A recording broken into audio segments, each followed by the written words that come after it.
Segundo Samuel, capítulo 21, do versículo 3 ao 5, começando no terceiro, diz assim: Disse, pois, Davi aos gibeonitas: Que quereis que eu vos faça?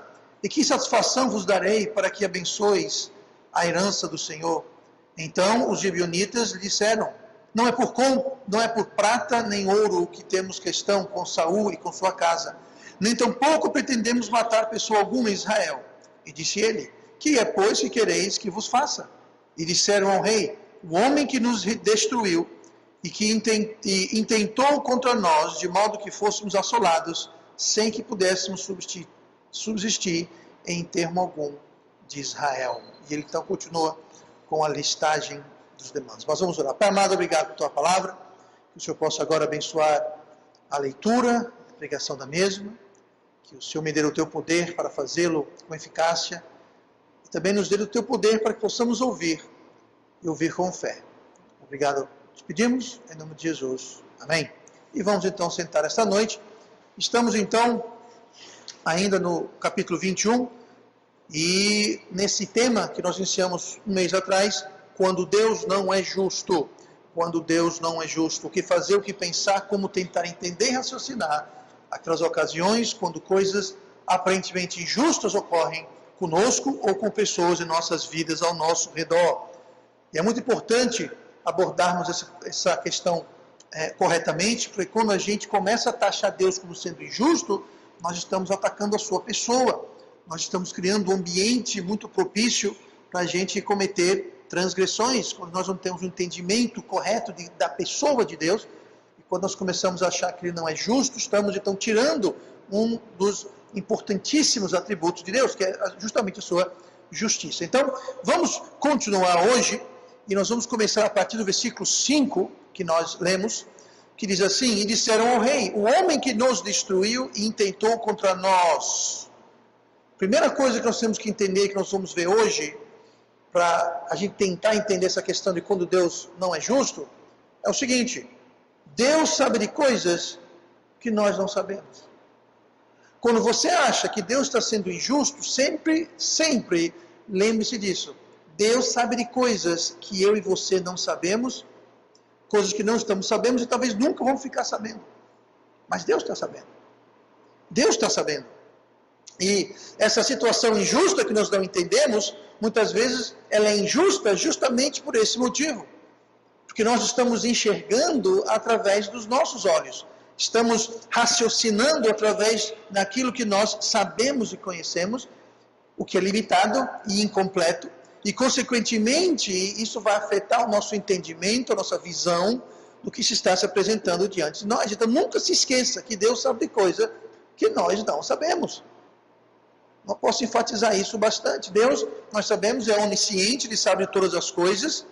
Ele é onisciente e tem o conhecimento completo sobre tudo. Então, sempre acrescente isso na equação.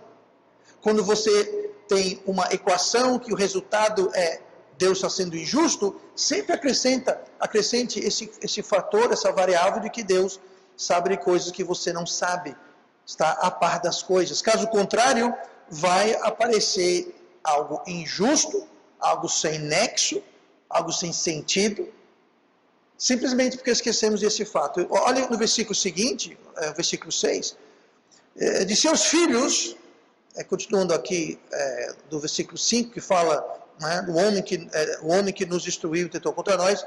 Aí no versículo 6 fala: de seus filhos se nos deem 7 homens, para que os enforquemos ao Senhor em Gibeá de Saul, o eleito do Senhor. E disse o rei: eu os darei. Então, vamos tentar pegar o contexto. Fome de 3 anos. Davi demorou 3 anos para ir para Deus, porque ele não sabia o porquê disso. Devia ter ido antes, mas não foi. Mas ele realmente não sabia o porquê da fome.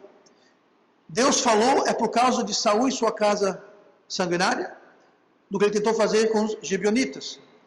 Logo após então, Davi foi aos gibeonitas, e nós lemos hoje, versículo 3, que ele fala: o que eu posso fazer por vocês? Eles disseram: nós não queremos ouro nem prata, a questão não é essa, nós queremos 7 homens para enforcar, em função do que Saul tentou fazer com o nosso povo. E Davi falou: Fechado o negócio. Entrego já. Note que Davi não tentou barganhar, argumentar.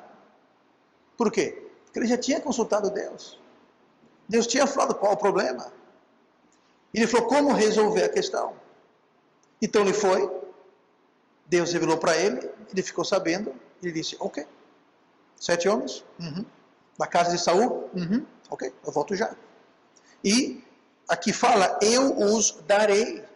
Então, essa situação aqui, à primeira vista, como nós vemos um mês atrás, quando começamos a ver esse tema, nós começamos justamente como vendo como isso aqui era uma coisa aparentemente injusta. 7 homens inocentes, 7 homens que não estavam envolvidos, lembrando que isso aconteceu há mais ou menos 35 anos antes da fome. Então, haviam passado-se décadas no reino de Saul, e esses homens estavam sendo injustiçados. Mas, mais uma vez, lembre-se, e vamos perceber que Deus sabe de coisas que nós não sabemos. Então, Deus, nós temos que se lembrar de, além de onisciente, ou seja, Ele sabe de coisas que nós não sabemos, Deus também é justo. Sabe de uma coisa? Se eu sei que Deus é um Deus justo, Ele vai cometer injustiça? É outro variável para acrescentar na equação. Lá em Deuteronômio, capítulo 32, no versículo 4, tem um versículo bastante importante nesse contexto. Ele está descrevendo Deus. E lá em Deuteronômio 32, 4, fala assim, falando sobre Deus. Ele é a rocha cuja obra é perfeita. Bom, já podíamos parar por aí, mas vamos continuar. Porque todos os seus caminhos justos são. Então, todas as suas obras são perfeitas, tudo que ele faz é perfeito, e todos os seus caminhos são o quê? Justos. Continua. Deus é a verdade, não há nele injustiça. E se isso não fosse o bastante, termina dizendo, justo e reto é.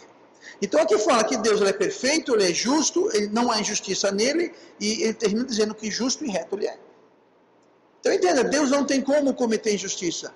Por isso que eu disse no começo, quando a gente percebe uma coisa como sendo injusta e atribuímos isso a Deus, nós estamos atacando a pessoa de Deus.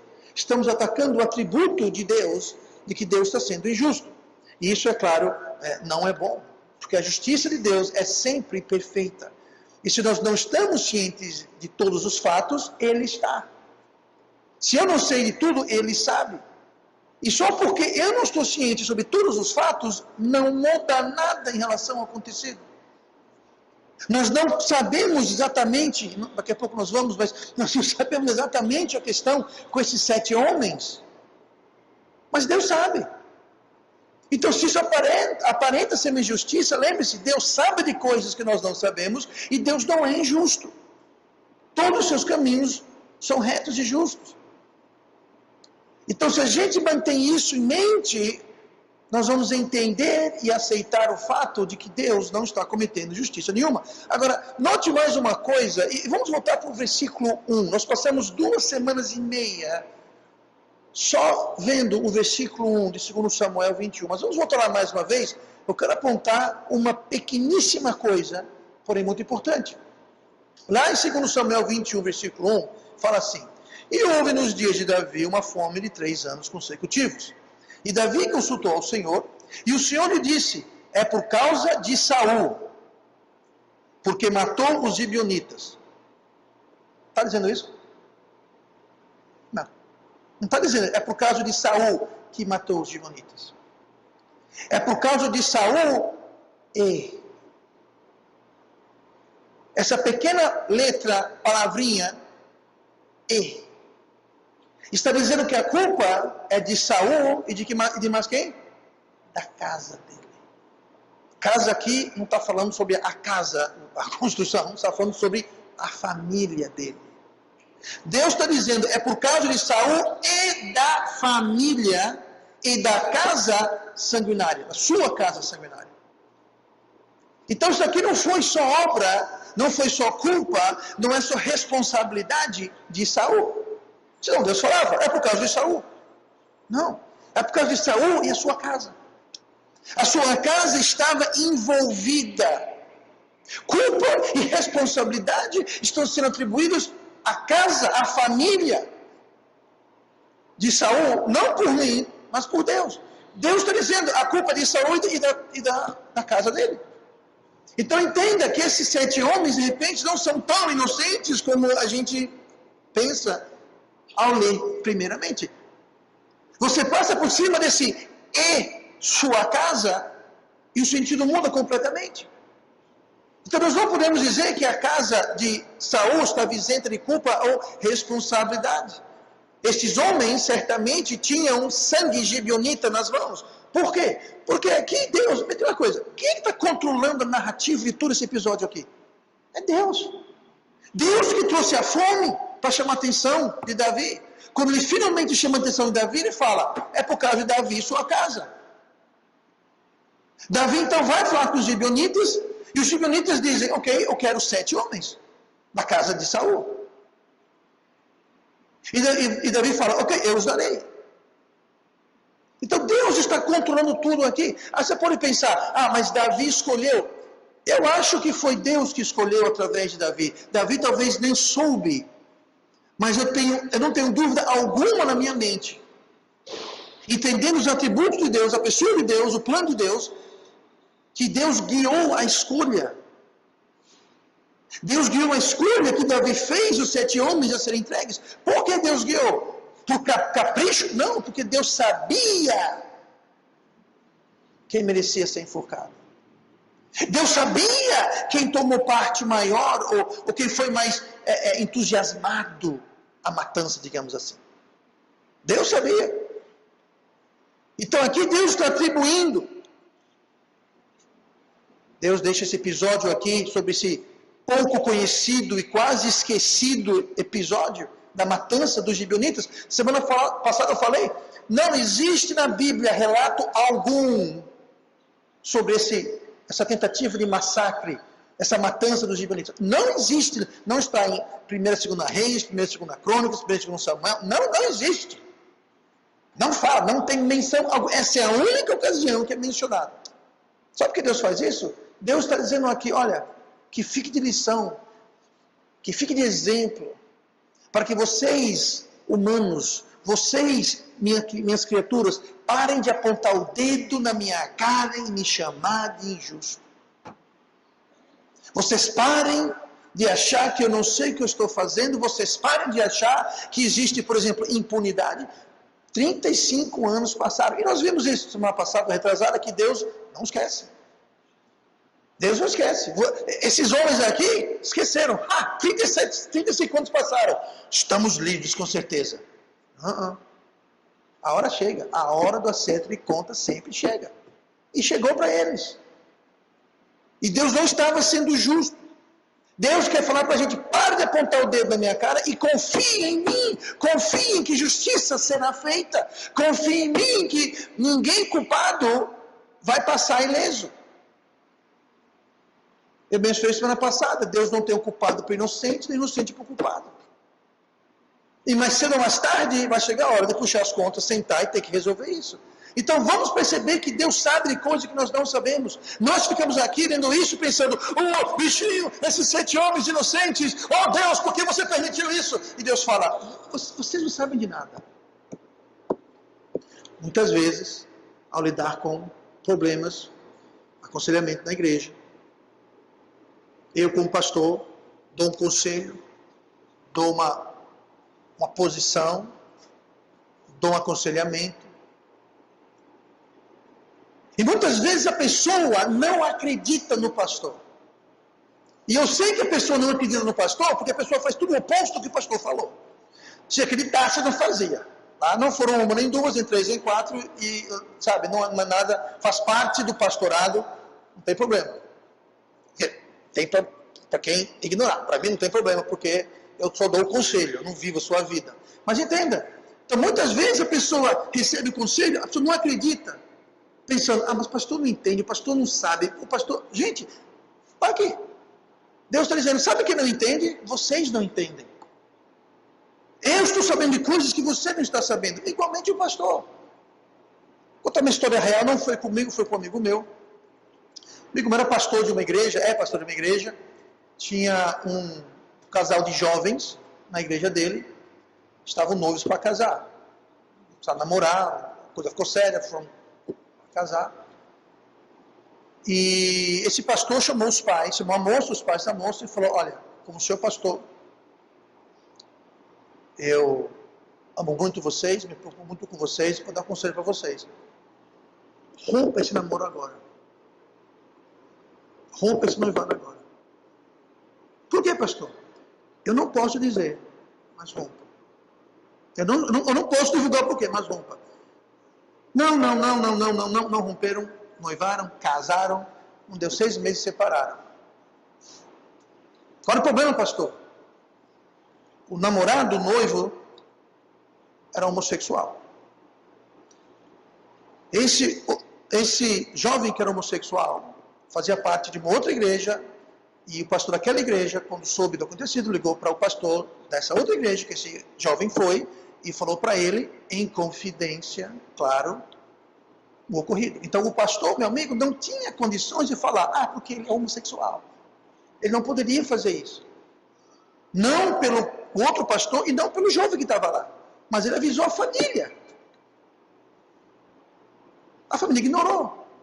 Veja bem, o pastor sabia de algo que eles não sabiam. A mesma coisa aqui. Deus sabe de coisas que nós não sabemos. E muitas vezes o pastor dá um conselho. Então uma coisa, imagine uma roda. Eu estou aqui no meio da roda, eu me refiro a uma roda de bicicleta. É mais adequada para esse exemplo. Existem os raios. Pois bem, o pastor está aqui no meio. Então eu estou lidando e tenho lidado e vou lidar com inúmeros raios. Agora, cada um de vocês provavelmente vão lidar com um único raio. Você tem uma dimensão de experiência, aquele um raio. Eu não. Eu estou e tenho e vou lidar com uma gama enorme de situações. Então, eu estou sabendo de coisas, ou diretamente ou indiretamente, eu estou sabendo de coisas, estou sabendo, conhecendo a palavra de Deus. Eu não vou dizer que eu conheço tudo, que eu sei todas as respostas para todas as perguntas. Claro que não estou dizendo isso. Mas eu estou ali no meio e tem os raios aqui. E muitas vezes as pessoas simplesmente não acreditam. Não, pastor, acredita. Não, porque quem acredita, faz. Se eu disser para você, ali atrás da irmã Vera tem um coberto ali, se você fazer um buraco na parede, tem um monte de dinheiro, quem achar é dele. Vocês ouviram, não ouviram? Mas ninguém acreditou, porque se tivesse acreditado, a irmã Vera estava soterrada, pisoteada lá atrás, coitada, na parede. Aí depois do culto vai alguém lá, chegar de fininho lá e... É aqui, pastor. Essa é a diferença de acreditar e não acreditar. Quem acredita, age em cima daquilo. Então muitas vezes nós dizemos, Deus é justo, e Deus é onisciente, e Deus sabe todas as coisas. Aí quando acontece alguma coisa injusta, Deus, como você é injusto! Deus, como você permite uma coisa dessa? Porque todo mundo se revoltava contra Deus. Deus fala, espera um pouquinho aí. Eu não sou justo, eu não sei de tudo, qual é o problema? Confie em mim. Confie em mim. Vá por mim. Eu sei do que eu estou falando. Isso é Deus, não eu. Mas eu também sei do que eu estou falando. Então entenda. Deus deixou isso aqui justamente para isso. Toda a família de Saul, eu não vou dizer toda, mas havia membros da família de Saul que estavam envolvidos. Saul já havia perdido sua vida. Esses outros 7 não. 35 anos passaram impunes. Chegou a hora. É a vez deles de puxar as contas. Quando chegarmos no céu, nós vamos perceber as coisas que nós pensávamos que eram injustas, na realidade, eram justíssimas. Justíssimas. Olha o versículo seguinte, o versículo 7. Porém, o rei poupou a Mefibosete, filho de Jonatas, filho de Saul, por causa do juramento do Senhor, que entre eles houvera entre Davi e Jonatas, filho de Saul. Então, veja bem aqui, olha o versículo 7. O que nós temos aqui é outro ponto muito importante, que é o seguinte. Deveres, obrigações, deveres e responsabilidades nunca se conflitam. Nossas responsabilidades, nossos deveres nunca, jamais entrarão em conflito. Quando Davi soube que 7 homens da casa de Saul seriam enforcados, certamente ele pensou em Mefibosete. Certamente, claro.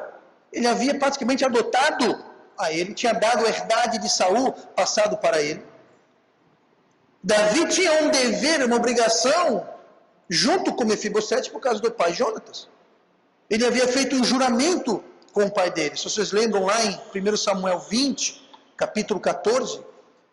E se eu então, isso é Jonatas falando, e se eu então ainda viver, porventura não usarás comigo da beneficência do Senhor, para que não morra?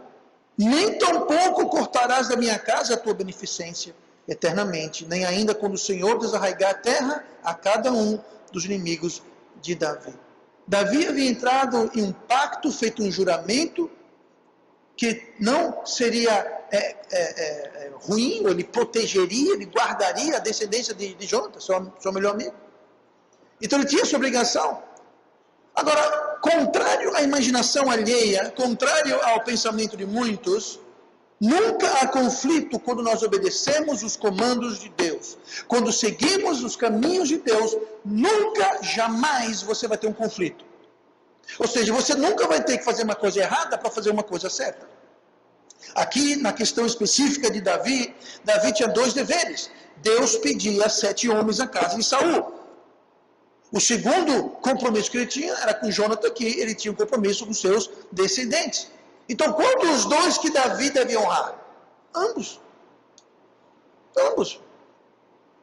Ele não precisava quebrar um dever, uma obrigação, para manter a outra. Deus nunca vai nos colocar numa situação dessas. Nunca, jamais.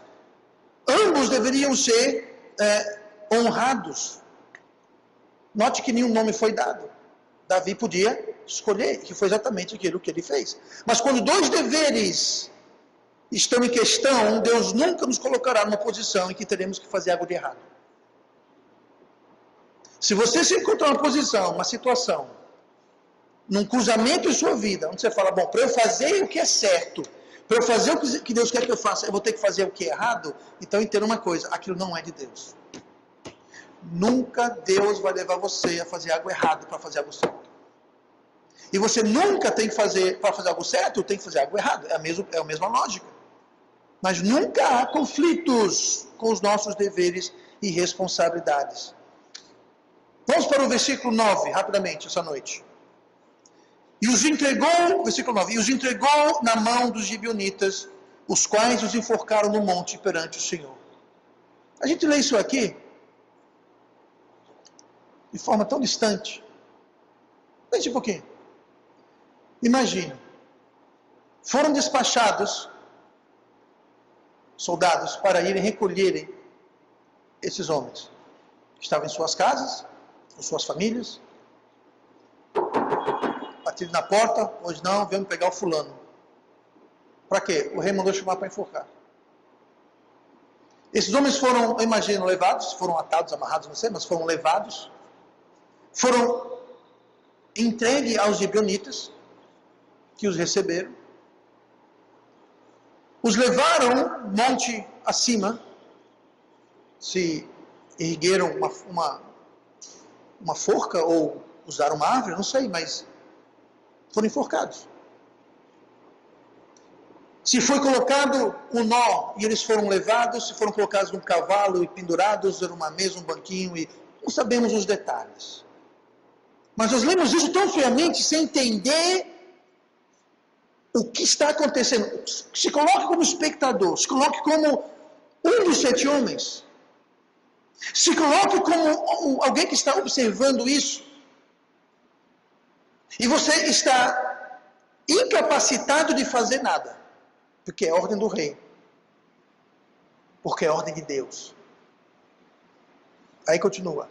E caíram estes 7 juntamente e foram mortos nos dias da cega, nos dias primeiros, no princípio da cega das cevadas. Versículo 10. Então, Rispa, filha de Aia, tomou um pano de cilício e estendeu-lhe sobre uma penha, desde o princípio da cega até que a água do céu caiu sobre eles. Rispa era uma das esposas de Saul. Rispa era a mãe de 2 dos enforcados. Imagine você uma mãe, vendo não um, mas 2 de seus filhos sendo levados. E assistia a eles sendo enforcados na sua frente.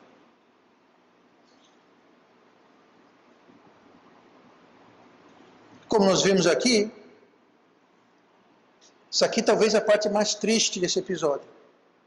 Quando a gente para pensar, lendo por cima assim, quando lê a Bíblia, não leia só, leia, mastigue, se coloque para você entender, o contexto, se coloque lá. Aqui era uma mãe que viu seus 2 filhos. Eles já eram homens crescidos, deixaram viúvas, deixaram órfãos. Quanto sofrimento, dor, desespero nessas poucas linhas. Mas essa mãe precisou assistir o enforcamento dos seus filhos. Mesmo se eles não tivessem culpa no massacre, que eu creio que tinham, mas mesmo que eles não fossem merecedores devido ao massacre, eu te garanto uma coisa, por alguma coisa, eles mereciam morrer. Por quê? Porque Deus mandou, Deus permitiu, Deus orquestrou. E Deus é justo e Deus sabe de tudo. Mas isso não é nenhum conforto para uma mãe. Isso não é nenhum conforto para os filhos desses homens, para as esposas desses homens, para os amigos desses homens. Não é nenhum conforto, gente.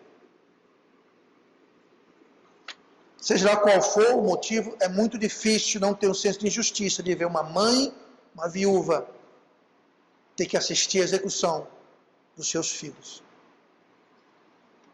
Essa mãe aqui, ela representa as vítimas inocentes do pecado. Que esses homens mereceram morrer, na minha mente, não tenho muita dúvida por uma coisa ou outra, eu pessoalmente estou bem certo que foi que eles tiveram uma mão importante na morte dos gibeonitas. Mas mesmo assim, lá estava essa mãe inocente. Eu não vou dizer o que foi que esses 7 fizeram. Eu não sei o que os 7 fizeram, mas alguma coisa fizeram. Mas a mãe? O que a mãe fez? Lembre-se disso, o pecado causa vítimas inocentes. Pecado causa sofrimento para quem não teve nada a ver com a história. Pecado não só vai machucar, destruir, trazer morte para a sua vida, para a minha vida. Pecado foi nossa culpa, que nós merecemos a consequência. Isso vai trazer consequências, tristeza, dor, sofrimento para outras pessoas que não tinham nada a ver com a história. Eu tinha, você tinha. Tem gente que não vai ter nada a ver com a história. As maiores vítimas de um divórcio são quem? As crianças. Não, eu sei, uma vai ter que pagar pensão alimentícia, a outra vai ter que arrumar emprego, vou ter que dividir as coisas. Tá, muito triste isso. Mas sabe uma coisa? A culpa foi dos 2. E as crianças? Que culpa tem ela que papai e mamãe não sabem viver bem? Que culpa tem a criança que papai e mamãe desobedecem a Deus? Que culpa tem a criança que papai e mamãe são egoístas e cabeça duras e teimosos? Que culpa tem eles? Nenhuma. Os pais estão pagando, estão colhendo o que plantaram. É triste, é sofrimento, é bom? Não! Mas pelo menos vocês podem se consolar sabendo que a culpa foi dos 2. E as crianças? Como é que ficam as crianças? Como é que fica o esposo ou a esposa cujo casamento é destruído porque foi traído? Eu conheço vários colegas que não estão no ministério hoje porque a esposa abandonou o lar. E acontece dos 2 lados, gente. Não é só homem, não é só mulher. Dos 2 lados. Que culpa teve partido inocente? Que estava investindo e tentando salvar o casamento, mas o outro lado, o esposo ou a esposa, já está em outra. Estou fora. Como é que fica aquela vida? Que culpa teve ela? Não foi ela que quebrou os votos matrimoniais, ou não foi ele que abandonou o casamento. Como é que fica? Outra vítima inocente.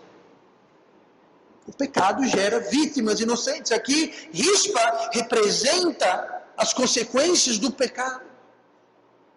Não só dos 7 que foram enforcados, não só pela morte dos gibeonitas, mas aqui tem uma viúva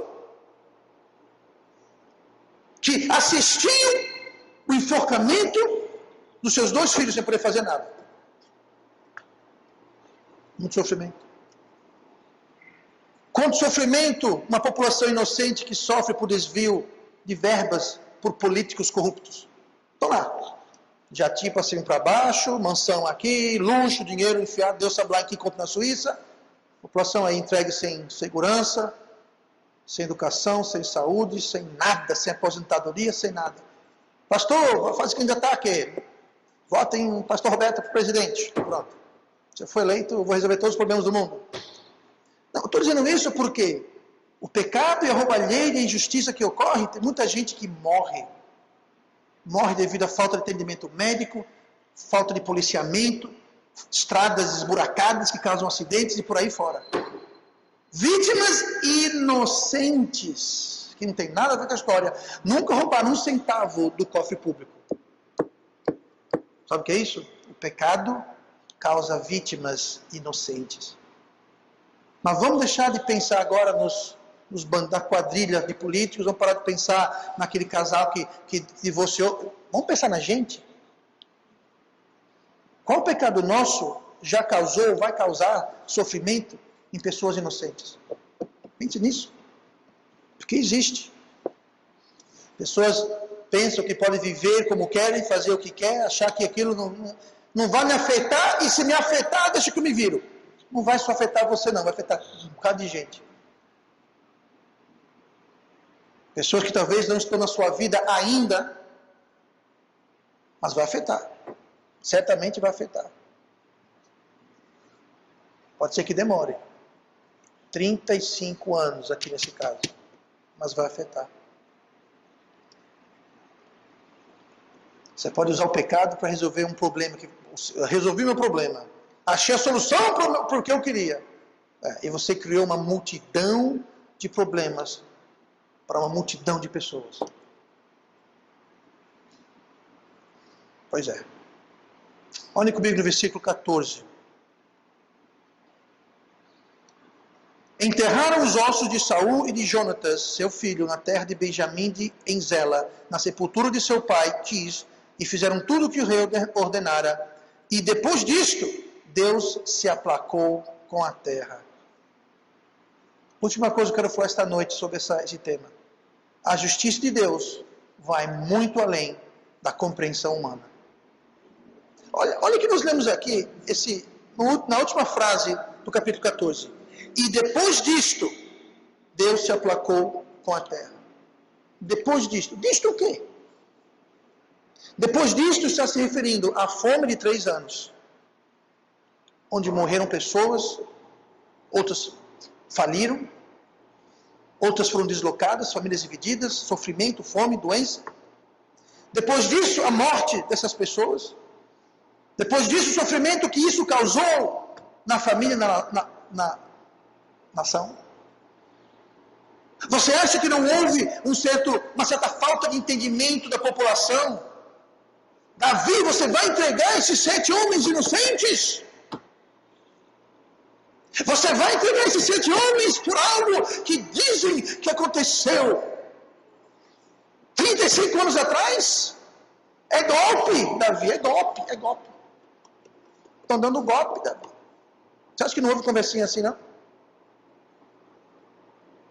Depois de toda essa confusão, depois da morte, da fome, do sofrimento, de tudo que temos visto, depois disto, Deus se aplacou da terra.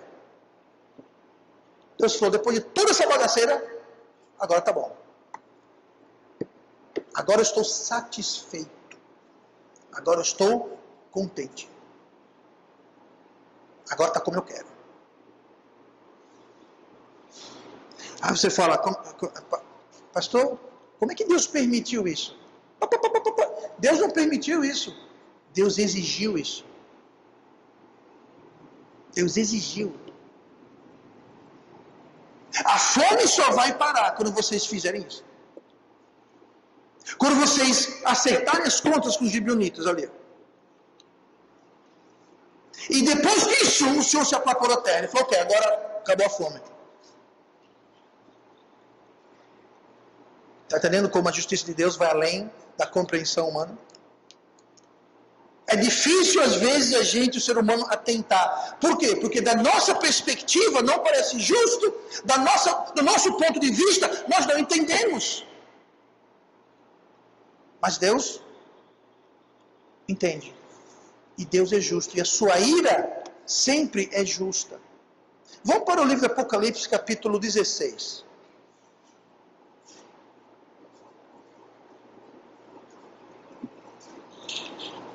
No livro de Apocalipse, nós temos um relato profético de quando virá sobre a terra a ira de Deus na tribulação.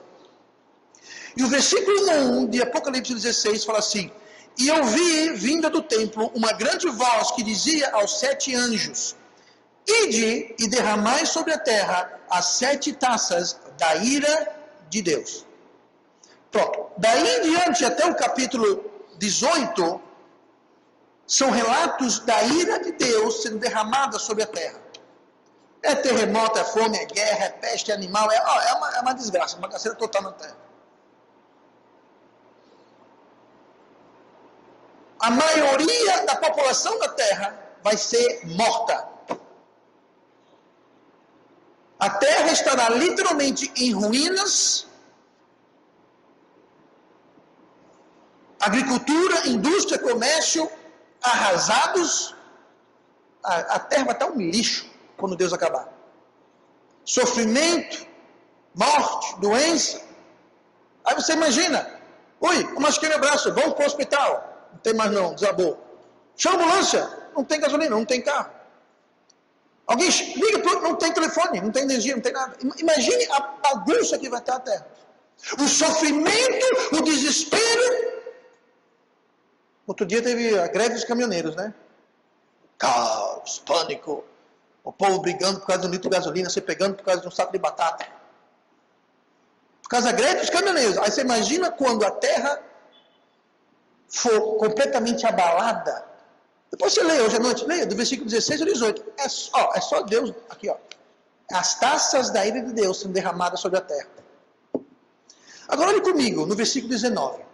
Capítulo 16, 17 e 18 é Deus só dando lapada na terra, na humanidade. No versículo 19, veja só, aí você vai entender o que estou falando. E depois destas coisas, você notou destas coisas? É igualzinho fala lá em Davi. Depois dessas coisas, o Senhor se aplacou na terra. Aqui, ó. E depois dessas coisas, que coisas? As 7 taças. Essas coisas, as iras de Deus foram derramadas sobre a terra. E depois dessas coisas, ouvi no céu uma grande voz de uma grande multidão que dizia: Aleluia! Peraí. A terra está se acabando, o povo está morrendo, sofrendo com fome, doença, guerra, animais selvagens, terremotos, vulcão, terra se abrindo, e tem gente no céu dizendo o quê? Aleluia! Sabe quem são esses? Nós. Sabe quem vai dizer aleluia? Nós. Essa multidão que está no céu aqui, somos nós, gente. Você e você. Bom, se você é salvo, né? Se não for salvo, você não vai estar lá. Mas se você for salvo, você vai estar lá. Nós faremos parte dessa grande multidão. E continua. Porque verdadeiros e justos são os seus juízos. Nós vamos dizer isso. Pois julgou a grande prostituta que havia corrompido a terra com sua fornicação, e das mãos dela vingou o sangue dos seus servos. E outra vez disseram, aleluia! Gente, vai estar vibrando. As pessoas vão estar no céu, vibrando, e termina. E a fumaça dela sobe para todo sempre. Nós estaremos lá vibrando como se o Brasil tivesse feito gol. Ou melhor ainda, se o Brasil tivesse livrado dessa corja de corruptos que está acabando com o país, seria muito melhor torcer por isso do que torcer por Copa de Deus, sabe lá o quê. Entenda. Agora veja bem, essas pessoas aqui vão estar observando sofrimento sobre a terra nunca, jamais visto desde a criação do mundo. Nunca. Se você juntar todos os terremotos, os vulcões, as guerras, as doenças, as pestes, os extermínios, os holocaustos, tudo que houveram em toda a história do mundo, não se compara com o que vai acontecer com a terra. Toda. Lá estarão pessoas que eram nossos colegas, vizinhos, família, amigos. Ali estará o padeiro, o homem que vende mandioca na rua, o motorista do ônibus, do táxi, do Uber. Ali estará o policial, ali estará todo mundo que nós convivíamos. E nós vamos ver tudo isso, nós vamos ver nossa cidade natal, os lugares que frequentamos, os lugares que nós desfrutamos, sendo destruídos, pessoas morrendo, e nós vamos ver isso, e vamos dizer, aleluia, Senhor, porque justos são os seus julgamentos. Que diferença de hoje, né? Deus, você não é justo. Deus, o que está acontecendo, Deus? Todo mundo revoltado contra Deus. Quem já ouviu o povo falar assim, se Deus existisse, Ele não permitiria doença no mundo. Se Deus existisse, não tinha crime. Se Deus existisse, não tinha... Deus fala, eu existo. Confie em mim. O jogo não acabou ainda. Vai ter julgamento. Gente, é o mesmo caso aqui com Davi. É o mesmo princípio. Sabe por quê? Nós estaremos no céu dizendo aleluia, glória a Deus, justos são os seus julgamentos, enquanto a terra se acaba. Sabe por quê? Porque no céu nós teremos a perspectiva de Deus. Hoje nós temos o ponto de vista nosso aqui assim, ó. Lá nós vamos entender. Lá nós estaremos a par da completa majestade, onisciência, onipresença, justiça do Deus eterno. E lá nós vamos ver tudo isso e vamos dizer, justo. Merecem. Deus está certo. Aleluia, Deus. É uma questão de perspectiva. Só que você e eu não precisamos esperar chegar no céu para ter essa perspectiva. Nós podemos ter essa perspectiva hoje através dos olhos da fé, entendendo que Deus é justo, que Deus não falha, e que Deus sabe de coisa que nós não sabemos. Lá no céu nós vamos saber de um bocado de coisa que nós não sabemos agora, hoje. Podemos ter essa perspectiva olhando através dos olhos da fé. Muita gente, como eu disse, fala que Deus não existe porque existe injustiça no mundo. Pois é, esse pensamento é de quem não é salvo. 1 Coríntios 2,14. O homem natural não compreende as coisas do Espírito de Deus porque lhe parecem loucura. E não pode entendê-las porque elas se discernem espiritualmente. O homem natural é o homem não salvo. Ele não tem o Espírito vivificado, então ele não tem as coisas de Deus. Mas você e eu, que somos salvos e temos o Espírito de Deus, nós podemos discernir essas coisas. É uma tragédia, uma falácia, um crente com o Espírito Santo olhar para Deus e falar, Deus, você não é justo. Absurdo. Absurdo. É um absurdo um crente não confiar em Deus. Absurdo. É um absurdo um crente desconfiar de Deus. Não acreditando na palavra de Deus. Fala isso, mas eu acho que não. O dia vai chegar do acerto de contas, gente. O dia vai chegar do acerto de contas. No céu nada parecerá injusto. Porque no céu nós vamos ter um conhecimento mais completo. A justiça de Deus é justa. Nunca falha. Se nós não entendemos ou não sabemos dos detalhes, isso não muda os fatos. Deus sabe de tudo, dos detalhes e sabe de tudo. E do nosso ponto de vista pode parecer algo injusto. Mas quando colocamos a nossa visão da fé e lembramos da pessoa de Deus, Então toda injustiça evapora-se. E nós, mais uma vez, estaremos lá naquela grande multidão, Apocalipse 19, versículo 1. E depois dessas coisas, ouvi no céu uma grande voz de uma grande multidão que dizia: Aleluia! A salvação e a glória e a honra e o poder pertencem ao Senhor nosso Deus. E vamos orar. Pai amado,